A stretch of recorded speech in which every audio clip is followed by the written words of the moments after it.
When you look at your production environment, most applications are you start with like a web server in the front end, and you have a database server and application server behind that, and whatever you've got, you might have a whole number of things behind, but you could say, well, my devices only need to be able to talk to the web server. They don't need to be able to talk to all these other servers. This server needs to be able to talk to those servers.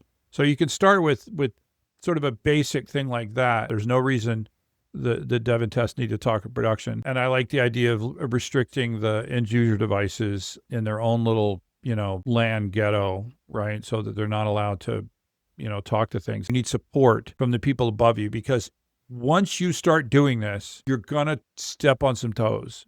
You're gonna hurt some apps, and you're gonna and so what you do, it's this whole thing of like, we turn on the new feature and then we wait, right? And so one day this was happening, and so I rebooted the server, and then all of a sudden, whoop, whoop, whoop, whoop, people are literally running into the server room. They're, what's going on with Snazzy? I'm like, it's rebooting. They're like, that's our communication.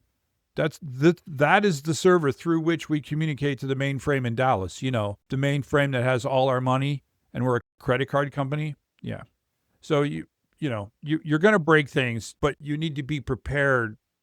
The management needs to prepare, and they need to support you. I'll step But down I on think my also you could soapbox. just, like you said, you do it in a phased approach, right? I'll step But down I on think my also you could soapbox. just, like you said, you do it in a phased approach, right? You start with Mhm. those 4 groups, right? Production, right? Test and dev, end users. And then you could honestly just leave everything open on your production, and then over time just start locking it down, Yeah, right? and And you then seeing what monitor, breaks. right? Yeah. Leave it open and monitor.